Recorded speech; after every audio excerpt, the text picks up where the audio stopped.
बिस्मिल्लाहिर्रहमानिर्रहीम। हमने last topic में पढ़ा था कि इक्विलिब्रियम कांस्टेंट जो है वो के पी के सी के एक्स के एन की शक्ल में हो सकता है। अब इन डिफरेंट इक्विलिब्रियम कांस्टेंट्स के दरमियान में हम रिलेशनशिप फाइंड करना चाहते हैं, तो इसके लिए हम एक जनरल रिएक्शन ले रहे हैं कि ए बी रिएक्टेंट हैं, सी और डी प्रोडक्ट्स हैं। ये सारे के सारे गैसेस हैं।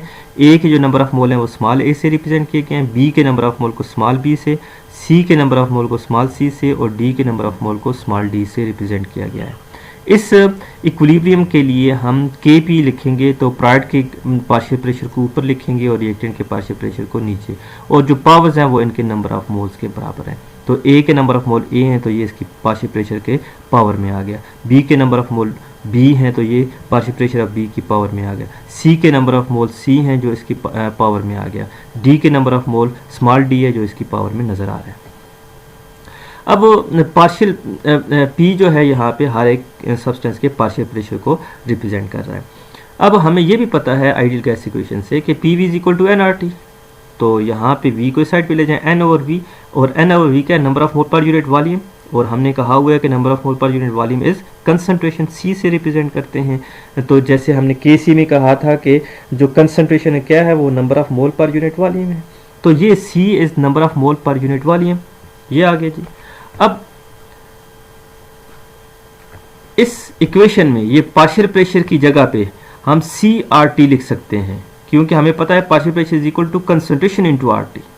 तो इसलिए यहाँ पे हमने हर जगह पे, ये पहले यहाँ पे पार्शियल प्रेशर ऑफ सी था, इसकी जगह हमने लिख दिया concentration of C R T power C, यहाँ पे concentration of D R T power D, concentration of A R T power A, concentration of B R T power B.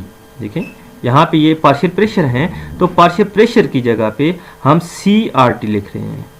तो यहाँ पे पार्शियल प्रेशर सी का था, लिहाजा कंसंट्रेशन ऑफ सी है, power जो थी वो नंबर ऑफ मोल थे सी के, वो यहाँ पे उसी तरह से नंबर ऑफ मोल आ गए। यहाँ पे जो है कंसंट्रेशन ऑफ डी थी और जो नंबर ऑफ मोल है वो उसी तरह से नंबर ऑफ मोल आ गए। यहाँ पे इस बात को भी ज़हन में रखना है कि आर टी के साथ हमने ये स्मॉल सी सी नहीं लगाया, हमने कंसंट्रेशन के साथ, क्योंकि आर और टी कांस्टेंट हैं, ये सब गैसेस के लिए सेम है, तो इसके साथ ए बी सी लगाने की ज़रूरत नहीं है। इसका मतलब है कि concentration of C, this means concentration of D, concentration of A, R के साथ ए बी सी लगाएंगे तो हम कहेंगे आर ऑफ ए, तो आर कोई भी गैस हो उसके लिए तो सेम होता है, चूँकि सब गैसेस को हमने एक ही कंटेनर में डाला हुआ है तो सब के लिए टेम्परेचर सेम है, तो हम टी ऑफ ए या टी ऑफ बी नहीं लिखेंगे क्योंकि सब के लिए टेम्परेचर एक ही जैसा है। तो जो चीज़ कांस्टेंट है उनके साथ ए बी सी डी नहीं लगाएंगे। जो चीज़ vary concentration of C constant कुछ भी हो सकती है, तो इसके साथ हमने सी लगाया है कि ये हमें डिस्टिंग्विश करेगा कि ये सी की कंसंट्रेशन है या डी की कंसंट्रेशन या ए की या बी की।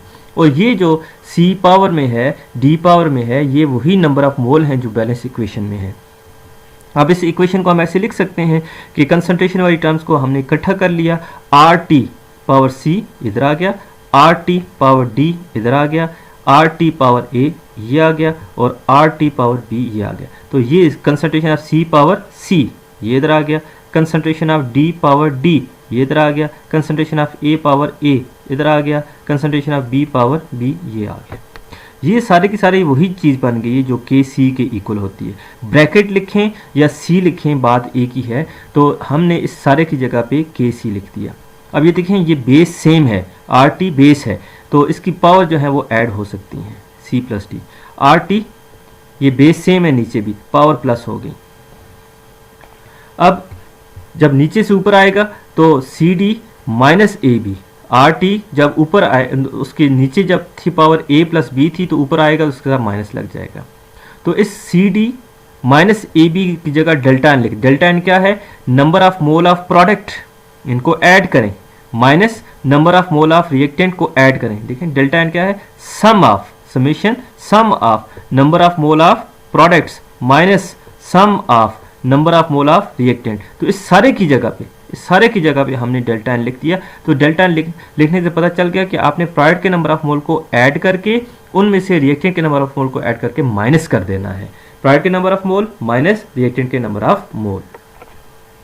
नेक्स्ट है relationship between K P and के एक्स। अब इसके लिए हमें एक रिलेशनशिप पता होनी चाहिए कि पार्शियल प्रेशर जो होता है वो number of mole divide by total number of mole into total pressure के इक्वल होता है। ये हमारे पास एक रिलेशनशिप है कि किसी भी मिक्सचर के अंदर किसी गैस का जो पार्शियल प्रेशर है वो उस इक्वल होता है उस गैस के मिक्सचर के अंदर number of mole divide by जितनी भी गैसेज हैं उन सब गैसेज के टोटल नंबर ऑफ मोल, इसको मल्टीप्लाई करना है टोटल प्रेशर से। ये जो number of mole divide by number of mole of a gas divide by total number of मोल, इसको हम मोल फ्रैक्शन भी कहते हैं।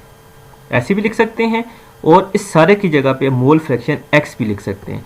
तो दूसरे लफ्ज़ों में हम ये कह सकते हैं कि partial pressure of any gas in a mixture is equal to mole fraction of that gas in mixture into total pressure.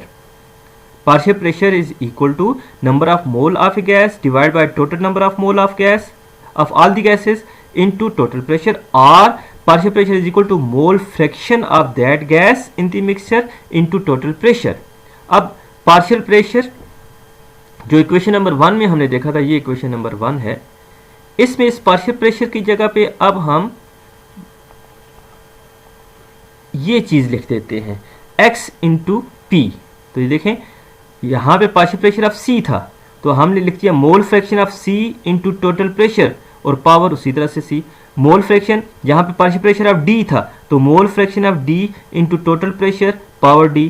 यहाँ पे मोल पार्शियल प्रेशर ऑफ A था तो उसकी जगह पे मोल fraction of A into total pressure power A और मोल fraction of B into total pressure power B। तो इसमें भी यहाँ पे देखें टोटल प्रेशर सब गैसेस के लिए सेम है, इसके साथ ABCD नहीं लगाया। मोल फ्रैक्शन हर गैस का अपना अपना है, लिहाजा उसके साथ हमने ABCD लगाया हुआ है। ये जो मोल फ्रैक्शन वाली टर्म है इनको हमने अलहदा किया और टोटल प्रेशर वाली टर्म्स को हमने अलहदा कर दिया। तो ये जो सारी चीज़ें हैं ये बन जाएगा के एक्स इक्विलिब्रियम कांस्टेंट के एक्स। और यहाँ पे देखें P ये बेस सेम है, पावर को हमने ऐड कर दिया, डिवाइड बाय ये बेस सेम है, पावर को ऐड कर दिया, ये ऊपर जाएंगे माइनस हो जाएंगे और डेल्टा एन के बराबर हो जाएगा। तो K P is equal to K X into total pressure power delta n. फिर हमारे पास आ गया जी relationship between K P and K N. जैसे अभी हमने पढ़ा कि partial pressure is equal to number of mole of a gas divide by total number of mole into total pressure, तो इसको इस फॉर्म में लिख दिया है। अब पार्शियल प्रेशर की जगह पे हम ये वाली वैल्यू लिख सकते हैं। तो number of mole of gas C, यहाँ पे क्या था पार्शियल प्रेशर, तो पार्शियल प्रेशर की number of mole of gas C into total pressure divide by total number of mole whole power C. Number of mole of gas D total pressure divide by N whole power D.